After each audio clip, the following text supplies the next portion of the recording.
Ya,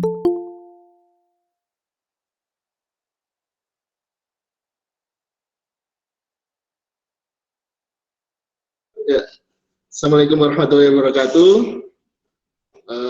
Selamat pagi dan salam sejahtera buat kita semua. Sebelumnya bisa on kamera semua supaya lebih akrab lah. Gitu. Bisa di onin kameranya sebelum saya mulai.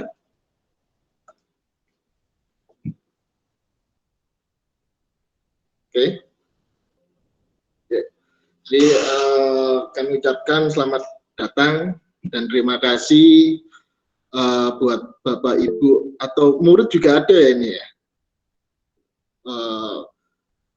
Sudah menyempatkan hadir di kelas bisnis. Jadi JEC sekarang ada Business School namanya. Jadi ini akan sesuai dengan jadwal kami yang pernah kami share. Jadi insya Allah 1 bulan 2 kali, baik itu nanti secara online atau offline. Jadi kalau memang kebetulan kami ada jadwal ke sekolah Bapak Ibu sekalian, kami akan mengajar secara offline.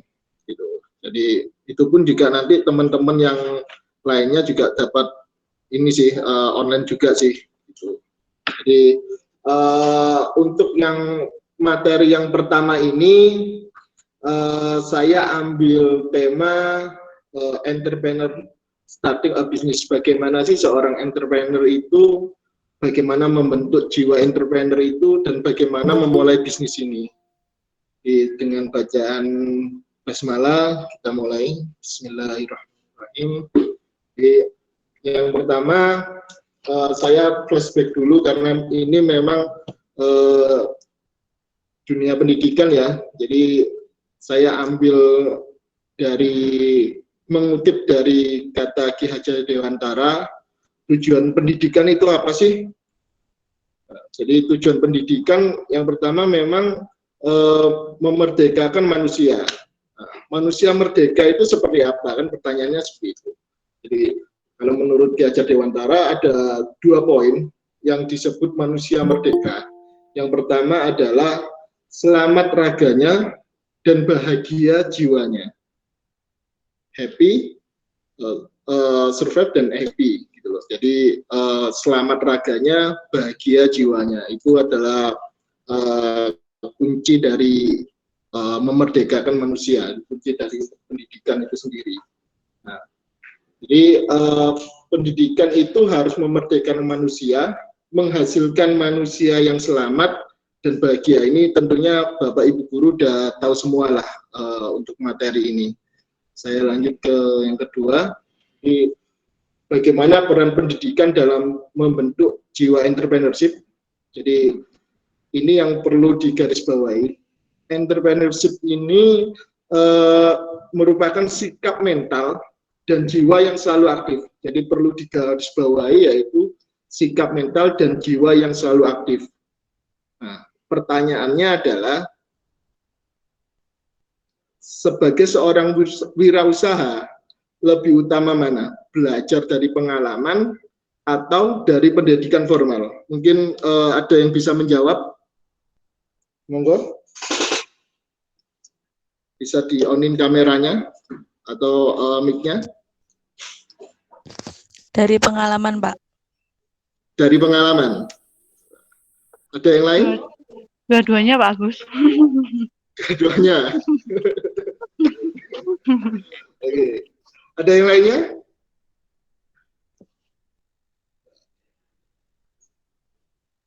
Jawabannya ini.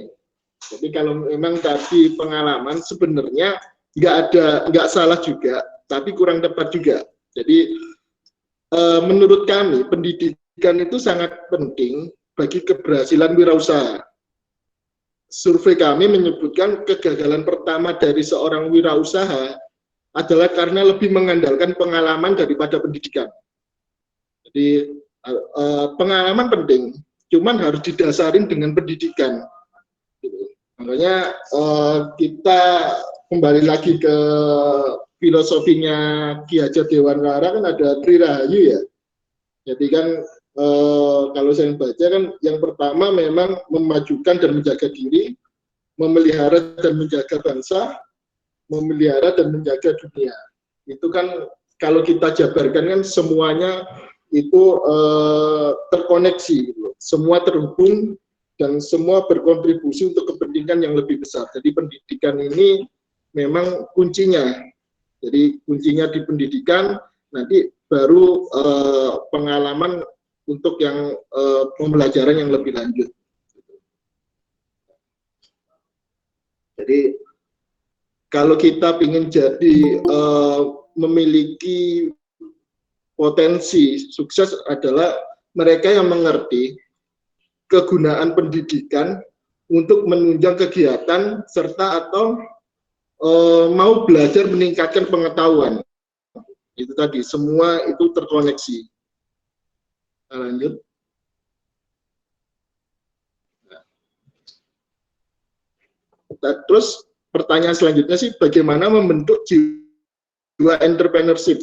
Ingat poinnya yang tadi adalah entrepreneurship itu sikap mental dan jiwa yang selalu aktif. Jadi sebagai seorang entrepreneur itu harus siap dan berani mengambil risiko serta punya tekad yang kuat. Karena menjadi seorang wirausaha itu pasti banyak rintangan yang menghadang. Pertanyaan yang selanjutnya adalah bagaimana memulainya? Kita ada 8 poin bagaimana menjadi seorang entrepreneurship. Jadi yang pertama adalah melihat ke depan. Nah, melihat ke depan ini apa sih?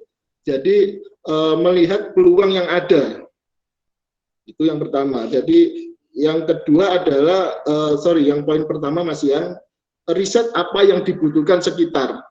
Jadi harus punya pikiran out the box nih, Bapak Ibu guru semua, atau kalau ada murid harus punya pemikiran yang out the box. Jadi bisa melihat peluang yang ada, misalkan kalau di sekitar itu ada banyak tempat makan. Nah, bagaimana sih kita bisa membuka usaha? Kalau kita membuka sama tempat makan, itu kan juga istilahnya kurang tepat juga. Berarti kita bergeraknya ke digital. Kita di sini ada Jack, Food-nya. Terus riset nih apa yang dibutuhkan di sekitar. Jadi riset ini sangat penting karena nanti yang menentukan barang apa yang kita jual nantinya. Gitu. Jadi di daerahnya kalau misalkan di dunia logistik ini ya. Jadi di daerah sekitar itu komoditinya adalah kayak tebu, kayak beras, berarti kan kita harus nanti membuat satu layanan yang memang berguna untuk mereka. Berarti kan kalau yang tebu kayak beras itu kan butuh kiloan yang lebih besar. Berarti kita butuh layanan yang memang barangnya berat tapi harganya murah. Nah, itu yang pertama. Jadi melihat ke depan. Yang kedua adalah memperkenalkan bisnis Anda. Jadi diceritakan deh, kalau kita punya bisnis itu tolong diceritakan ke teman, ke saudara, ke orang bahwa ini loh bisnis saya itu seperti ini. Jadi kalau logistik itu bisa diceritakan seperti ini. Jadi ada 3 usaha itu yang never stop ending, jadi nggak ada berhentinya. Yang pertama adalah pendidikan. Semua orang pengen pinter, semua orang tua pengen menyekolahkan anaknya setinggi-tingginya. Pendidikan itu nggak mungkin habis, jadi selalu akan berkembang. Yang kedua adalah kesehatan. Nah, kesehatan ini apalagi di masa pandemi kemarin itu sangat dibutuhkan oleh semua orang. Semua orang ingin sehat, berlomba-lomba untuk supaya tidak kena virus kemarin. Gitu. Yang ketiga adalah jasa. Jadi jasa apapun ya ini ya. Karena saya bergerak di dunia logistik. Jadi ini juga yang logistik itu never ending stop. Jadi nggak akan pernah berhenti. Kenapa? Selama Indonesia ini kepulauan itu pasti logistik dibutuhkan. Gitu. Apalagi di kita di CTL Express ini semua layanan ada. Itu tolong diceritakan ke sekitar gitu loh. Kalau misalkan nggak bisa menceritakan ke orang yang jauh, di sekitar dulu deh, di lingkupnya dulu, entah itu di sekolah, entah itu nanti di circle pertemanan, atau di keluarga, diceritakan dulu, bisnis saya itu seperti ini gitu. Terus memiliki partner yang bisa diandalkan. Ingat, partner ini nggak harus teman, jadi partner ini bisa juga customer. Jadi tolong di mindset, jadikan customer itu sebagai partner, bukan sebagai raja. Jadi kalau customer itu raja, maunya apa, kita nurutin. Tapi kalau partner, kita ada saling komunikasi. Jadi maunya si customer itu A, tapi kita nggak punya A, kita bisa komunikasi, nanti bisa jadi A+, atau jadi B. Nah, ingat, jadi perlu digarisbawahi, jadikan customer itu sebagai partner, bukan sebagai raja. Yang ketiga adalah melihat sebuah masalah. Jadi ini yang istilahnya kalau ingin jadi seorang entrepreneur atau punya jiwa entrepreneur, masalah ini jadikan sebagai peluang ide bisnis. Saya ambil contoh gini. Di pandemi ini kan banyak orang mager ya, males gerak ya. Jadi semua pengen itu langsung ada disediakan gitu loh. Nah, ini yang bisa kita ambil peluang bisnisnya. Jadi kita bisa nawarin, kalau di kita berarti bisa nawarin di OKCek-nya gitu loh. Kita dapat bisa ngerekrut si orang-orang driver, kita bisa ngerekrut kalau ada tenan makanan kita jadikan mereka OK Food, atau kalau ada toko kelontongan kita jadikan mereka OK Mart. Itu kan juga suatu ide bisnis juga gitu loh. Atau apalagi, atau ini contoh sewaktu pandemi ini kemarin, itu kan banyak orang yang memang mobilitasnya itu terbatasi.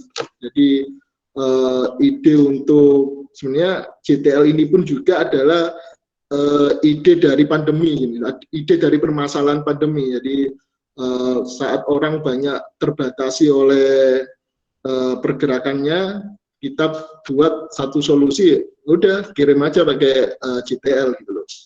Terus yang kedua adalah masalah untuk sebagai tantangan. Yang perlu diingat adalah ini, kegagalan dalam bisnis itu merupakan suatu hal yang wajar. Jadi jangan ragu mengambil risiko.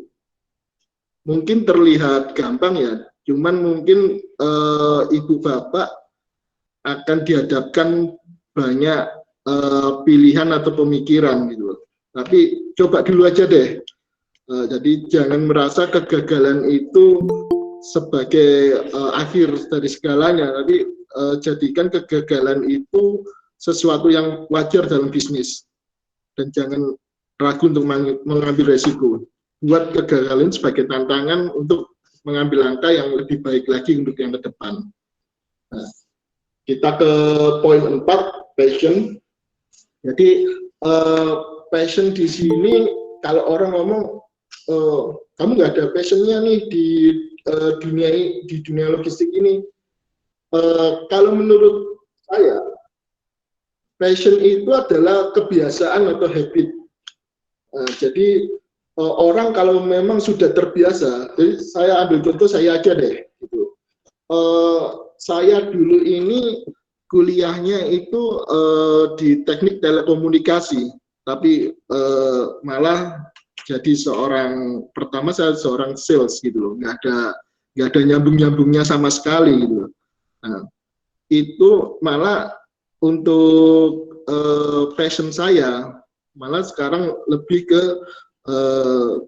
seorang sales gitu daripada seorang teknik gitu. Jadi karena itu sudah kebiasaan saya dari saya memulai mengetahui dunia kerja itu gini, jadi kebiasaan-kebiasaan itu yang akan jadi passion gitu.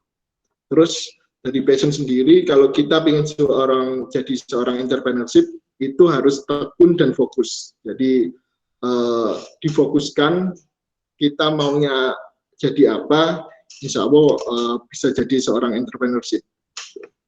Nah ini yang kelima, ini yang nggak kalah pentingnya, yaitu punya keyakinan yang kuat. Keyakinan yang kuat ini yang pertama memang harus tahu bisnisnya apa. Jadi kita mau bisnis apa sih? Jadi kan kalau yang di sekolah ini kan banyak ya kerjasamanya ya. Jadi nggak hanya dengan kami aja, kan ada kemarin dengan Astra, dengan HP, dengan yang lainnya gitu. Itu coba digali bisnisnya apa, terus yakinkan.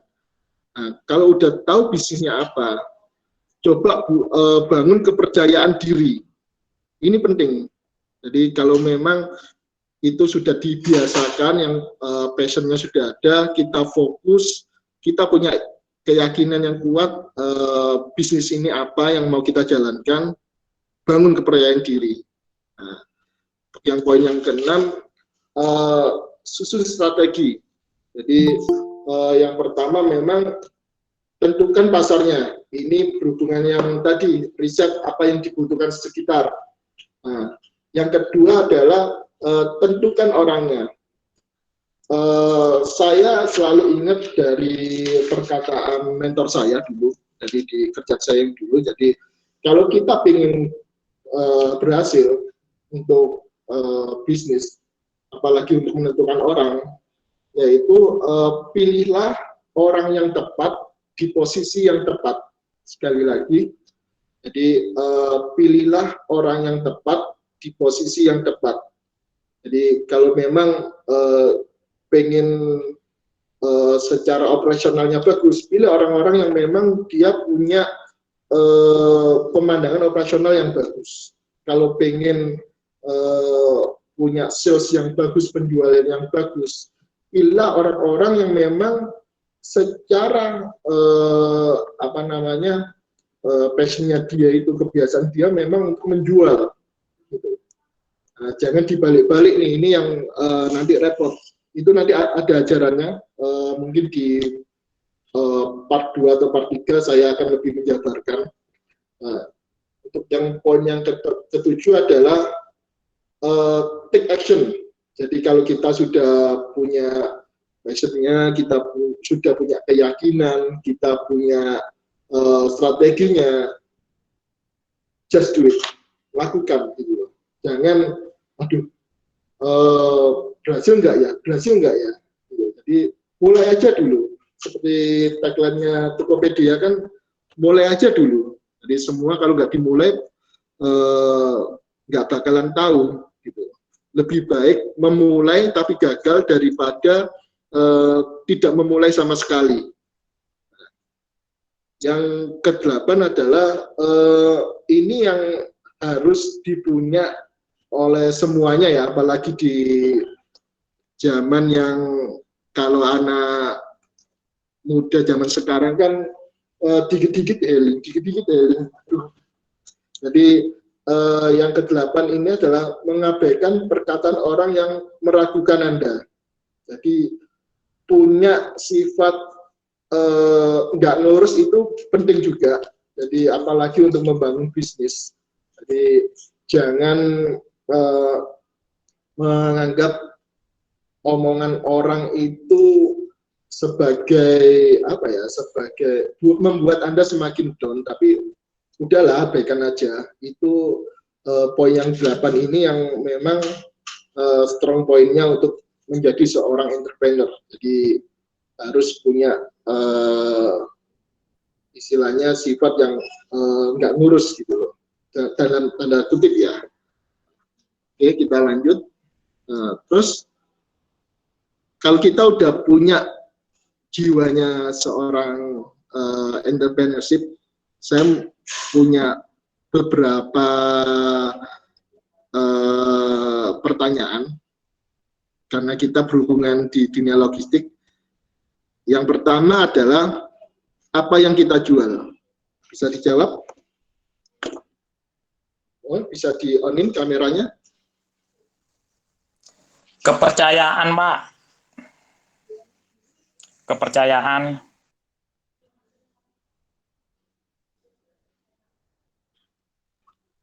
Kepercayaan. Oke. Ada yang lain?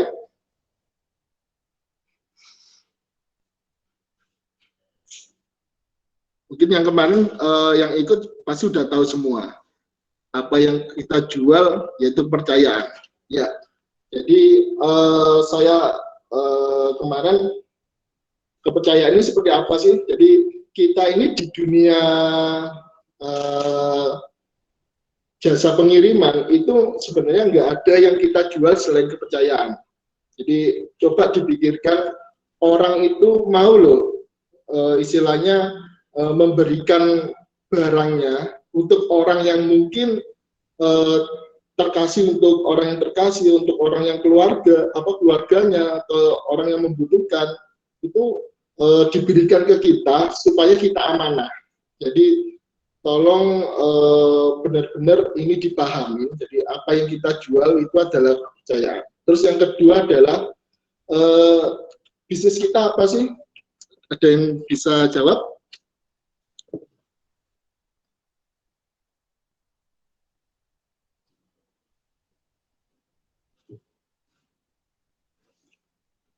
Ada, Ibu Bapak? Bisnis kita ini seperti apa? Mungkin dari Bu Ari ada nggak ya ini di sini?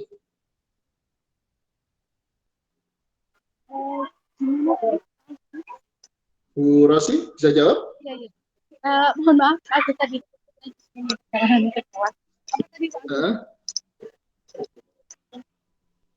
Halo? Ya.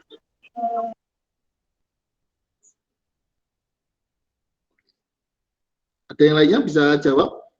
Bisnis kita seperti apa?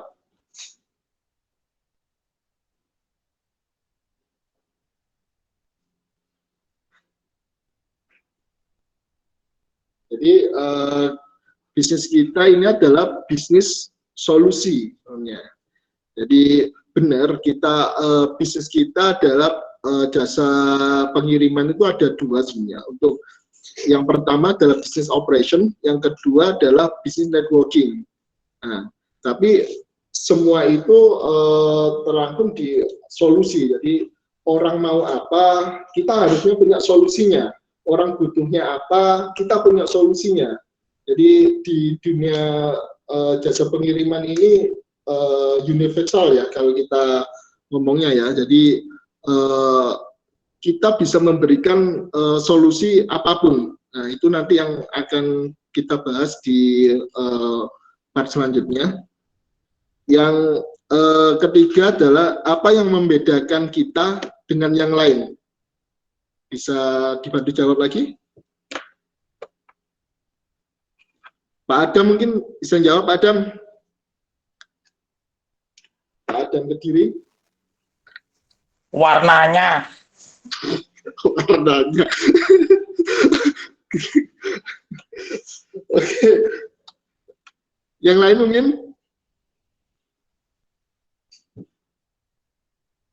Dari Gajah Mada, SMK Gajah Mada, bisa bantu jawab?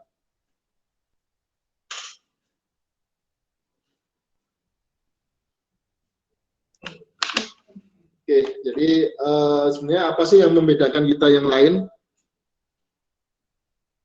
Ya, jadi yang membedakan kita yang lain adalah Bapak Ibu semuanya. Jadi nanti bagaimana sih mengimplementasikan bisnis ini? Jadi membawa bisnis ini kemana itu yang membedakan kita dengan yang lainnya. Jadi Fondasi terbaik dari sebuah bisnis adalah kita tahu apa dan bagaimana bisnis kita berjalan. Jadi ini kenapa sih saya tanyakan 3 hal ini? Jadi supaya kita tahu sebenarnya kita ini bergerak di bidang apa sih, dan bagaimana bisnis kita berjalan sih. Jadi apa yang kita jual itu sebenarnya bukan barang, bukan jasa, tapi yang kita jual adalah kepercayaan. Bisnis kita ini seperti apa, nggak sekedar bisnis operation dan networking, tapi bisnis kita adalah bisnis solusi. Terus apa sih yang membedakan? Jadi yang membedakan ya semua, saya yakin semua bisnis jasa pengiriman itu sama. Ada yang express, ada yang kargo, semua sama. Ada COD, ada DFOD. Yang membedakan ya teman-teman semua yang ada di sini, gitu.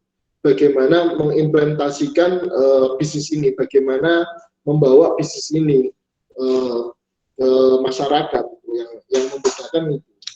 Nah, jadi sekali lagi, fondasi terbaik sebuah bisnis adalah kita tahu apa dan bagaimana bisnis kita berjalan.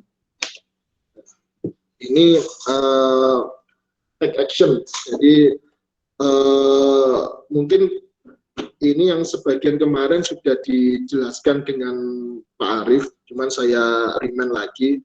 Jadi bagaimana memulainya?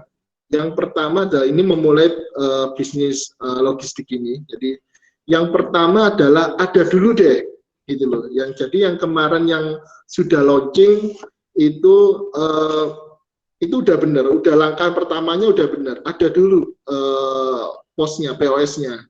Kalau kemarin yang belum launching, jangan nunggu pakai launching-launchingin, Pak. Saya mau langsung buka, boleh, itu monggo. Jadi yang pertama adalah ada dulu bisnisnya itu.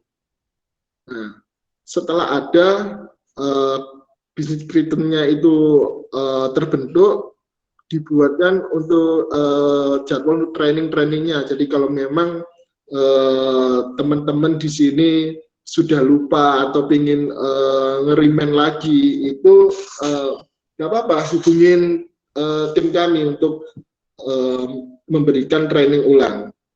Yang kedua adalah setelah ada sosial media, karena sekarang eranya digital, kita nggak mungkin lagi nyetak-nyetak brosur, semua sudah terdigitalisasi semua, dibuatkan sosial medianya, karena ini juga promo yang gratis menurut kami. Jadi dibuatkan sosial medianya.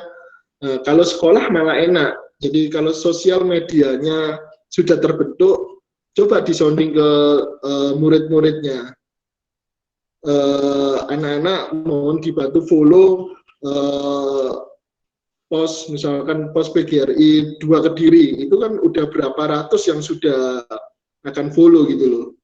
Nah, itu belum nanti suruh menceritakan ke orang tuanya, suruh menceritakan ke teman yang lain sekolahnya, bahwa sekolah saya ini ada bisnis ini loh. Jadi kalau pengen kirim-kirim itu bisa lewat saya. Nah, ini berhubungan sama yang ketiga, tentukan pasarnya. Sekolah itu enak sekali sebenarnya. Jadi menentukan pasar pun juga bisa dari internal, gitu. Jadi ya contohnya tadi siswa-siswanya diajak untuk mensondingkan, istilahnya mensondingkan JTL-nya ini ke teman-temannya, ke keluarganya.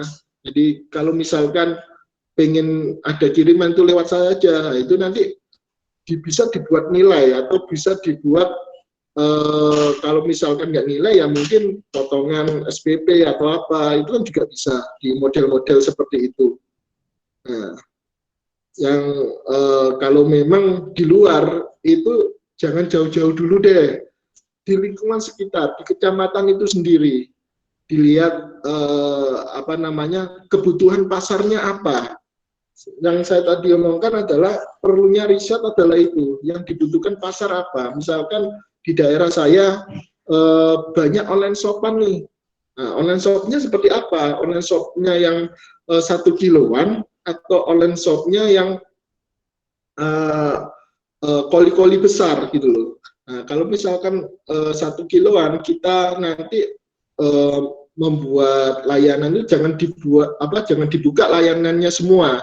Jadi kita kan ada 8 layanan nih, ada priority, extra, standar, ekonomi, non express, CT-log, ada COD, ada DFOD. Nah, kalau misalkan yang dibutuhkan adalah online-onlinean yang 1 kiloan itu, yang onlinean baju, onlinean barang unik, itu cukup nanti memberikan atau menawarkan layanan yang standar atau ekonomi aja. Jadi nggak perlu yang besar-besar atau yang cepat itu, karena mereka pasti nggak butuh seperti itu.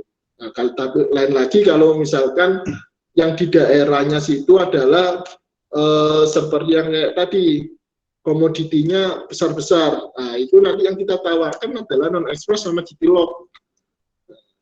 Itu riset pasar dibutuhkan untuk itu. Yang selanjutnya adalah promo. Nah, promo ini nggak selalu potongan harga. Gitu. Promo ini bisa aja dibuatkan membernya atau penjemputan gratis, itu salah satu promo juga. Jadi nggak melulu potongan harga. Nah, kalau salah satu contohnya sih, kalau yang di sini promonya apa? Promonya misalkan meskipun barang itu cuma 1, itu tetap kita pikat. Itu promo juga, salah satu promo. Nah, itu.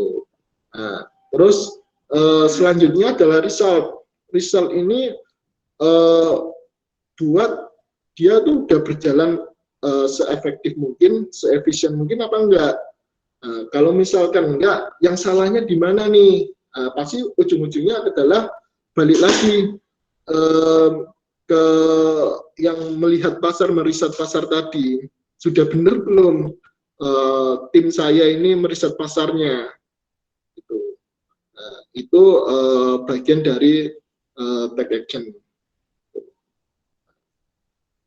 Ini mungkin dari akhir bisnis kelas, nanti kita akan discuss. Saya mau karena dunia pendidikan dan istilahnya bisnis, saya mau mengambil dari Trikon Ki Hajar Dewantara. Jadi yang pertama adalah continue, convergent, dan konsentris. Jadi kalau continue kan ibu bapak pasti udah tahu semua, belajarnya itu secara berkelanjutan gitu.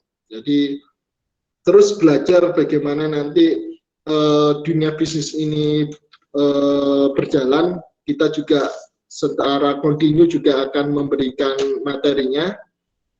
Terus convergent bisa dari semua sumber, jadi nggak hanya nanti dari kami, mungkin dari yang lainnya. Itu nanti ada yang apa bisa didiskuskan ke kami, monggo. Jadi mungkin di tiap daerah ini yang konsentris tadi, yang tiap daerah berbeda-beda. Jadi ada yang kebutuhannya sini ini, kebutuhannya yang sana beda, itu disesuaikan aja, dikonsentriskan aja. Nah, ini selanjutnya adalah ada sebenarnya sebagai ibu bapak, sebagai pengajar, atau kami menyebutnya adalah leader. Sebenarnya seorang leader itu sederhana tugasnya, hanya ada 2. Yang pertama adalah make a decision, jadi buat keputusan. Yang kedua adalah how to implement that decision, jadi bagaimana mengimplementasikan keputusan itu. Nah, itu PR-nya ibu bapak, jadi buat satu keputusan. Yang kedua adalah bagaimana mengimplementasikan. Jadi kalau keputusannya adalah bisnisnya A, mengimplementasikan gimana? Itu PR-nya ibu bapak. Di akhir kata mungkin jalanin bisnis Anda, bapak ibu tahu mana yang terbaik, bukan kata-kata orang, just do it, lakukan. Jadi mungkin materi saya yang pertama sampai di sini dulu. Monggo saya buka untuk forum diskus. Saya mulai dibantu Mas Bagas. Monggo.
Ya, baik Mas Bagas. Ya, selamat siang. Terima kasih atas kesempatannya. Ini ada yang ingin saya tanyakan juga terkait tadi beberapa tahapan ya untuk kita start bisnis. Karena ada tempat pasti ada, terus ada sosial, karena ada pasar yang promosi. Kalau untuk pertama kali, umumnya kan kalau kita punya produk baru itu kan kita ngenalin produknya. Ada yang misalnya promo buy one get one atau nggak gitu diskon dan sebagainya. Kalau untuk dari bisnis jasa pengiriman ini sendiri tuh ada apa ya? Ada khususnya enggak sih gitu misalnya apa nih kalau potongan harga apa bisa kan kan sudah terpatok ya maksudnya harga sekian. Terus kayak seperti member tadi itu maksudnya member tadi tuh yang bagaimana? Terima kasih.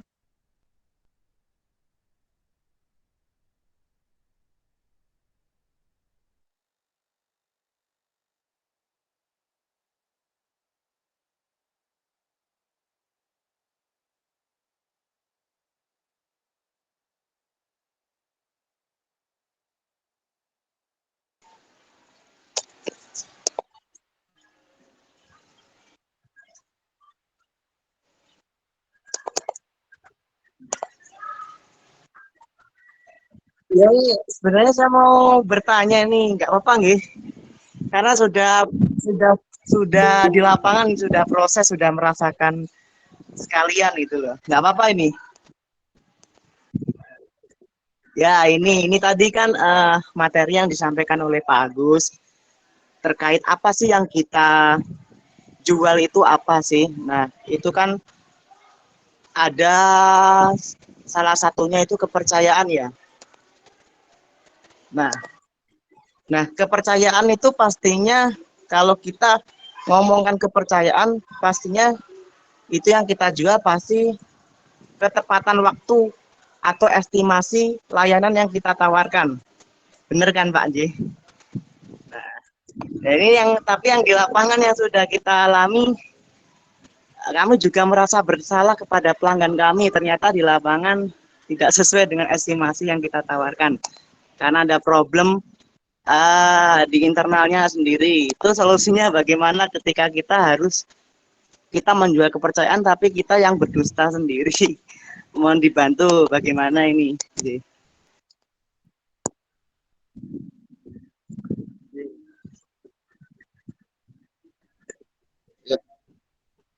Terima kasih Mas Bagas. Jadi yang pertama adalah dari Bu Rasiana ya. Jadi mengenai promo ini macam-macam Bu. Jadi kayak promo kita pernah lihat promo itu kayak gini deh. Kiriman seluruh Jatim start mulai 1.500. Nah, itu kan yang di highlight adalah start mulai 1.500. Nah, itu hanya sebagai bahasa marketing aja. Jadi promo 1.500 kalau kita breakdown di layanan kita yang Citilog itu kan seluruh Jatim misalkan itu di kisaran 1.200. Nah, itu aja yang di highlight. Jadi kembali lagi promo kan bukan menentu melulu tentang potongan diskon. Nah, itu yang di highlight. Jadi promo mulai 1.200. Nah, supaya orang menarik kan nanti baru datang. Yang kalau kita mau start dulu itu kan orang datang dulu deh, gitu. Orang tahu dulu deh, gitu. Nah, jadi dibuat promonya seperti itu. Nah, terus mengenai mungkin tadi menyinggung soal diskon. Sebenarnya diskon kan kami sudah memberikan nih patokan-patokan diskonnya. Nah, kalau misalkan diskon itu mau dibagikan ke si customer, itu monggo, gitu. Jadi nggak melulu diskon ini udah fix segitu, terus kita nggak bisa ngasih diskon potong sharing fee-nya itu segitu, kita nggak bisa lagi motong ke customer, itu nggak gitu. Jadi kayak kita yang ekstra kalau nggak salah itu 30% kan yang bisa kami berikan. Nah, misalkan nih supaya si customer itu mau sama kita, ini yang diskon Bu ya. Jadi supaya customer itu mau sama kita, kita ngasihnya mereka 10%. Nah, kita kan masih dapat 20%. Jadi sekolah kan masih dapat 20%. Nah, jadi potongannya diambil di situ Ibu. Nah, jadi itu kalau misalkan mau potongan. Jadi kalau misalkan dibuat promo ya yang tadi kita harus tahu dulu nih produk kita seperti apa, layanan kita seperti apa. Oh, layanan kita ini. Ada yang Citilog, ada yang ekstra, ada yang standar. Nah, kalau Citilog itu kan paling minimumnya adalah 1.200. 1.200 per kilo, tapi kan harus ada minimal 10 kilonya. Nah, semua company itu kan juga pasti meng-highlight-nya adalah yang 1.200-nya itu. Nah, baru orang itu datang, nah, baru kita jelaskan kan. Nah, itu mengenai promo. Nah, terus yang kedua adalah dari Pak Adam nih, untuk kepercayaan. Jadi kepercayaan ini semuanya Pak Adam. Gitu. Memang kemarin ada beberapa case di Kediri Pak Adam ya. Jadi memang dari kami memang mohon maaf untuk SMK PGRI 2 Kediri, kami juga kemarin sudah menyampaikan ke Pak Harun, sowan ke rumahnya Pak Harun juga. Ada memang beberapa case yang di luar jalannya di luar jangkauan kami gitu. Nah, terus bagaimana sih menimbulkan kepercayaan lagi? Yang pertama memang kalau internal akan sedang kami evaluasi juga, jadi akan ada perbaikan. Terus untuk dapat kepercayaan lagi ke karyawan, ke customer atau ke pelanggan, yang pertama memang dibuatkan lagi Pak, kayak misalkan nih kirimnya ini berhubungan juga dengan promo nih, kirimnya pakai layanan ekonomi, tapi nanti penyampaiannya adalah pelayanan yang cepat. Nah, itu bisa jadi mengembalikan lagi kepercayaan. Nah, selagi kita untuk yang internal ini dievaluasi gitu. Nah, coba untuk kepercayaan ini pun juga sifatnya universal, Pak Adam. Jadi mulai dari pelayanan kita di saat si customer itu atau si pelanggan itu datang ke tempatnya kita. Nah, itu bagaimana secara istilahnya, secara tampilannya kantor kita atau posnya kita. Sudah benarkah? Sudah terstandarisasi-kah? Nah, itu karena kalau kita sendiri mau ngirim barang, terus barang itu kita ke tempat kantornya, tapi kantornya itu berantakan, itu kan dalam hati kita, aman nggak ya barang ini kita kirim ke sini? Gitu.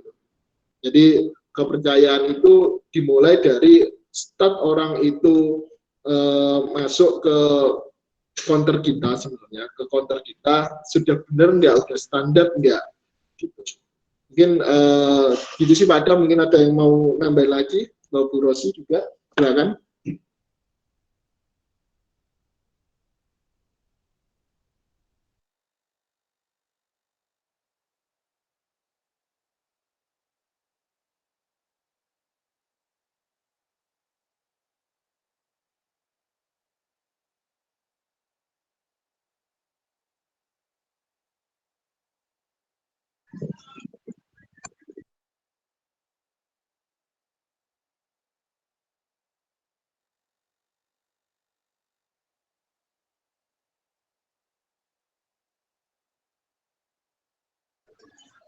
Ya, terima kasih informasinya. Ya, ya. Untuk saat ini itu aja sih Pak Agus. Ya, ya, nggih, nggih. Banyak-banyak ini Pak Adam komunikasinya sama Mas Fian aja. Jadi nanti ya dibantu nih sama Mas Fian gitu. Karena memang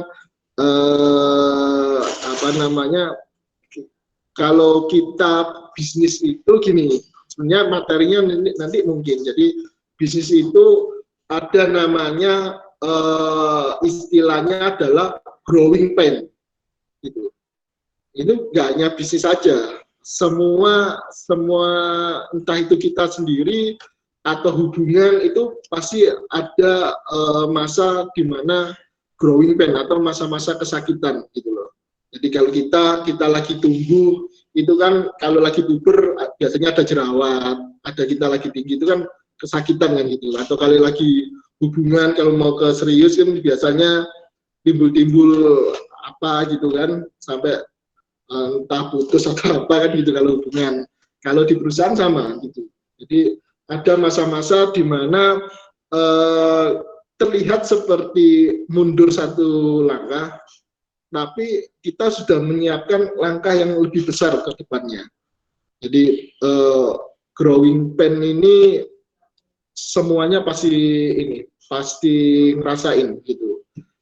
Jangan takut. Yang pertama memang yang kembali lagi harus punya mental yang kuat nih, Adam gitu. Jadi jangan takut untuk istilahnya menyebarkan lagi nih JTL-nya itu seperti apa, menceritakan lagi bisnisnya JTL-nya itu seperti apa. Nanti kami full support kok gitu. Itu aja sih Pak Adam.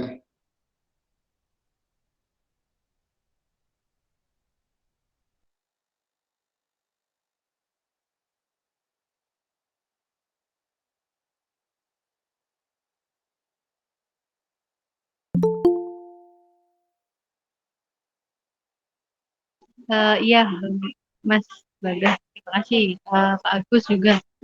Jadi kita balik lagi. Kalau yang member tadi itu bagaimana ya? Mungkin yang misal gini nih, yang sering gue ya, terus kadang itu kita udah masukin identitasnya si pengirim itu kayak udah otomatis terpanggil gitu. Ada nggak seperti itu? Itu ada sih Bu Rosiana. Jadi itu nanti kita menyebutnya adalah di dashboard marketing. Jadi mungkin Mas Bagas bisa infokan Mas Bagas apa dashboard marketing itu seperti apa? Silakan Mas Bagas.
Baik, terima kasih penjelasannya Mas Bagas. Terima kasih Pak Agus.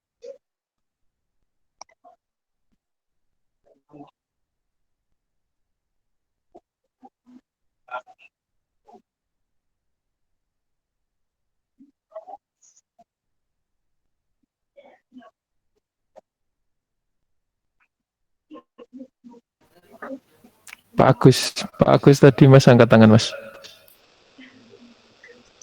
Dari Muntilan Mas.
SMK Muntilan masih belum ada pertanyaan sejauh ini. Kita masih menunggu untuk untuk proses karena belum mulai ya kalau yang Muntilan itu.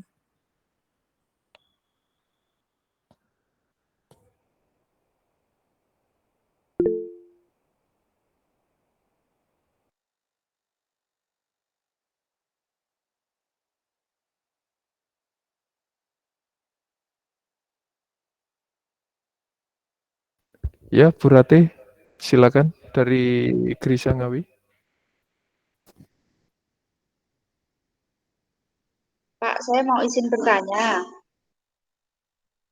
Ya, kebetulan kan saya dari jurusan TBSM. Terus ada juga TKR kan otomotif Pak ya, jadi satu. Nah, itu kan dari kita itu kemarin dari kelas 1 itu bikinnya produknya itu semacam kayak yang sekarang lagi sempat ngetren itu vas bunga yang disusun-susun itu loh Pak. Kan seperti itu kan bentuknya kan besar ya Pak ya. Terus kalau untuk nanti pemasarannya seperti apa ya Pak kalau barangnya besar seperti itu? Itu yang saya tanyakan, terima kasih.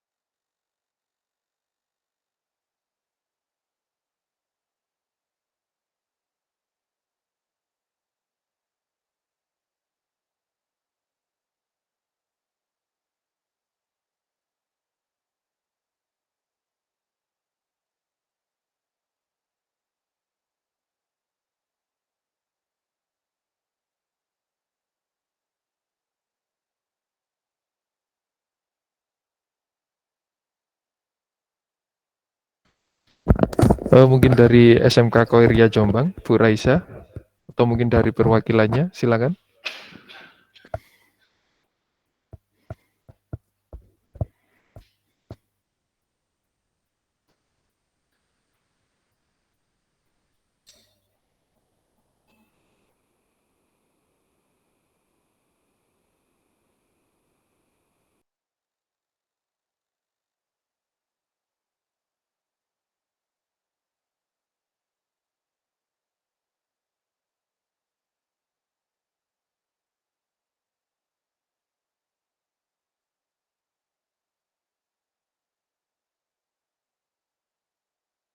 Ya, terima kasih Mas Bagas. Jadi Bu Ratih, Bu ya.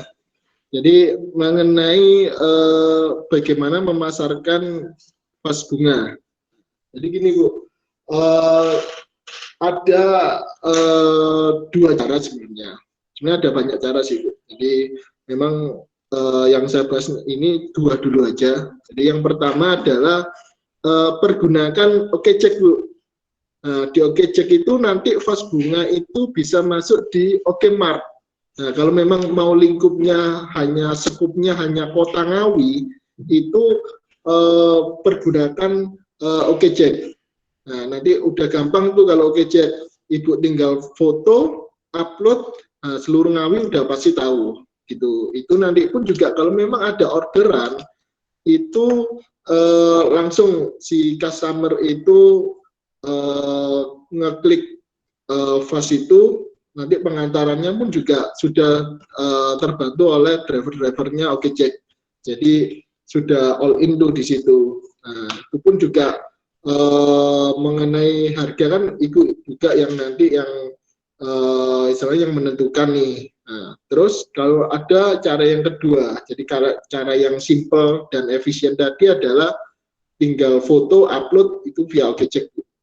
Cuman memang lingkupnya adalah lingkup di Ngawi. Nah, kalau misalkan mau lingkupnya lebih besar, itu sebenarnya kita bisa bantu lewat Jalu.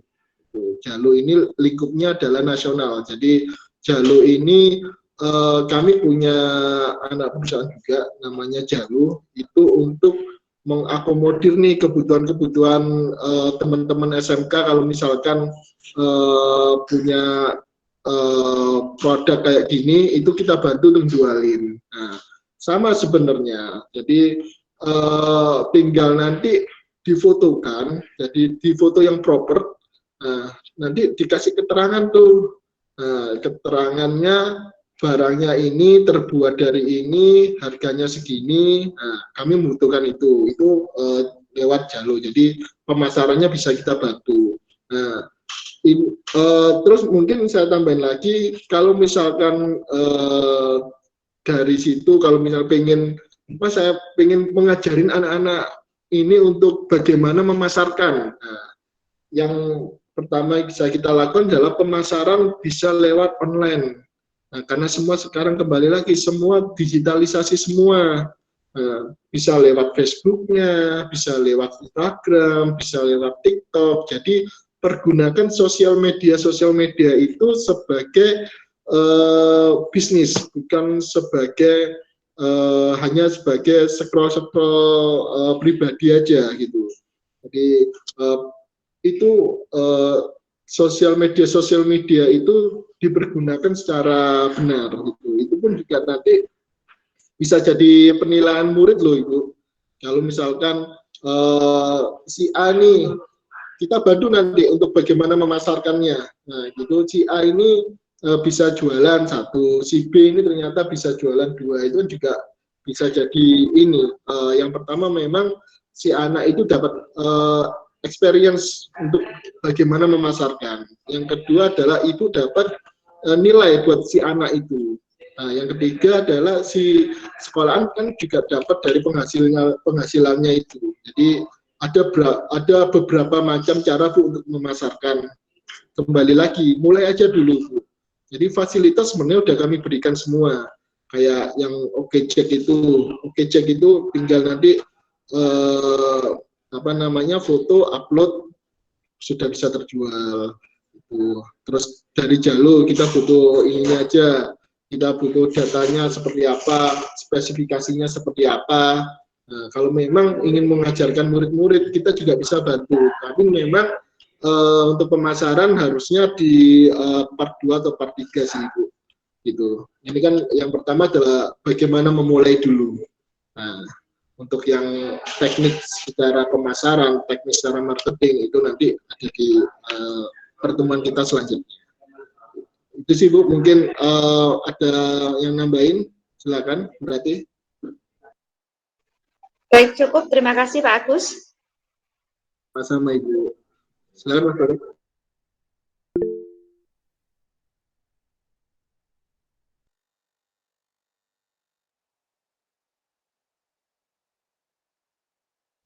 Mas Bagas, ya izin ini apa ya menanggapi sama ini sih masukan kemarin itu sempat saya diskusi dengan Mas Fian memberikan ini untuk yang Oke Jack ya itu kan apa namanya mungkin nanti ke depannya itu kayak seperti share link gitu loh Mas Bagas. Nah itu mungkin yang dari segi Oke Jack-nya itu yang nggak ada. Jadi kayak sekarang kan saya lagi bikin marketplace ya. Nah butuh linknya si dari Oke Jack-nya. Tapi ternyata di fitur Oke Jack itu tidak ada untuk salin link lah atau share link. Jadi misal gini, saya punya teman terus saya mau promosi nih produk saya di Oke Food ya. Nah, tinggal kayak ngasih link gitu aja ya. Jadi tanpa harus eh, kamu buka Oke Jack, kamu buka Oke Food, kamu cari namaku produknya. Jadi kan terlalu tahapannya kan terlalu banyak gitu ya. Kalau bisa share link langsung, kenapa tidak gitu. Jadi kemarin sempat sih saya sama Mas Fian itu sempat diskusi itu untuk apa. Jadi kami kemarin kebetulan membutuhkan link, tapi ternyata dari Oke Jack itu tidak bisa seperti itu. Itu Mas Bagas. Terima kasih.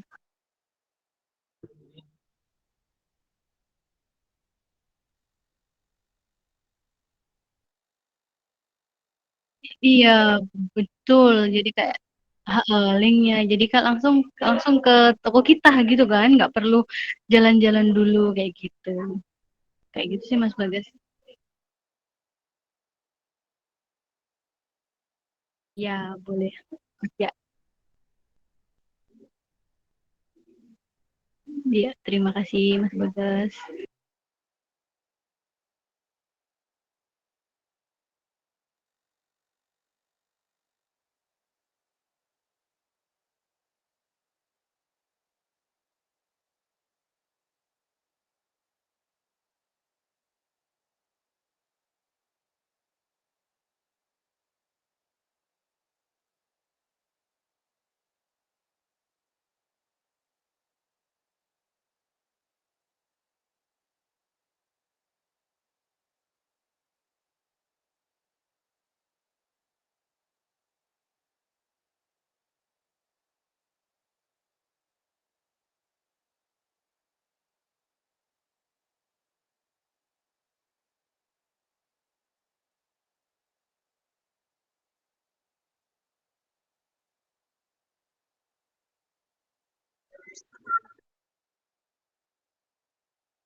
Sampai ya.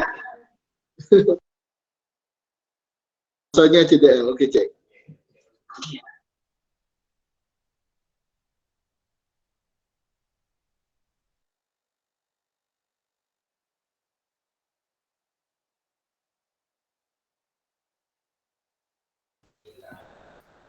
Semangat ya Pak Adam. Sangat matur nuwun nggih Pak Agus, nggih matur nuwun sedaya. Nggih. Sami-sami Pak. Ya.